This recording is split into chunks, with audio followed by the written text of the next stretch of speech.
Bats उड़ते हैं और उड़ने के बाद वो अपने अंदर से साउंड वेव्स प्रोड्यूस करते हैं। ये साउंड वेव्स किसी भी ऑब्स्टिकल से टकराते हैं और टकराने के बाद बैक होते हैं, जिससे इन्हें ये पता चलता है कि सामने कोई ऑब्स्टिकल्स है और ये अपने रास्ते को अच्छी तरीके से बदल सकते हैं या उससे सतर्क हो सकते हैं। तो जो ये डिटेक्टिंग ऑफ ऑब्स्टिकल्स है, इसे कहा जाता है साउंड रेंजिंग। और अगर डॉल्फिन्स की बात की जाए तो डॉल्फिन्स अपने इनमीज को पता करने के लिए अल्ट्रासोनिक वेव्स को एमिट करती हैं। फिशरमैन्स का क्या काम है? फिशर्समैन जो है फिशेस को डिटेक्ट करने के लिए इसका यूज़ करते हैं। दूसरी जो इसमें इसका यूज़ है इको का, वो है सोनार में। तो सोनार का फुल फॉर्म क्या है? Sound navigation and ranging. तो सोनार में क्या होता है कि जो शिप्स हैं, सबमरीन्स हैं, वहाँ पे इनमीज को पता करने के लिए, चीज़ों को डिटेक्ट करने के लिए वहाँ पे इको का यूज़ होता है। तो क्वेश्चन ये बनता है कि इको का दूसरा क्या मतलब यूज़ है?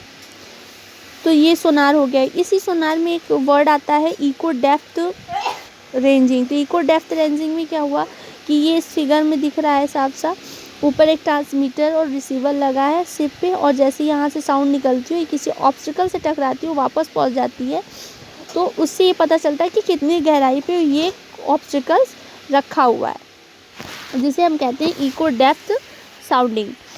ठीक। रडार जो है, रडार का नाम सुना होगा। रडार को क्या बोलते हैं? Radio detection and ranging. Full form क्या है? Radio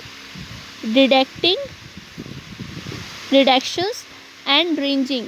The echo method is used to detect the presence and obstacles and also find its range.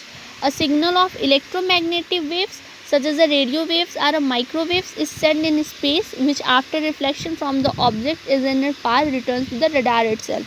तो यहाँ पे क्या होता है कि सोनार हमारा काम करता है सी के अंदर उसके रेंजिंग ऑब्स्टिकल्स को बताने के लिए, और रडार भी इसी तरीके से काम करता है, इन स्पेस काम करता है उसकी रेंजिंग और ऑब्जेक्ट की, जिसमें यहाँ पे इलेक्ट्रोमैग्नेट वेव्स जो है काम करते हैं।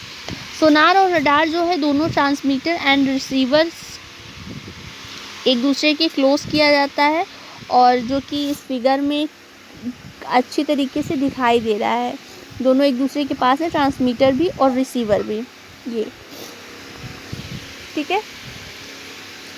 मेडिकल के फील्ड में इकोस का क्या यूज़ होता है? तो in medical field echo method of ultrasonic wave use for imaging the human organ, जैसे कि लीवर, कॉल ब्लैडर, यूट्रस, वॉर्म, इस प्रकार इन सब चीज़ों में यूज़ होता है। This is called ultrasonography. Ultrasonography का नाम सुना होगा आप लोगों ने।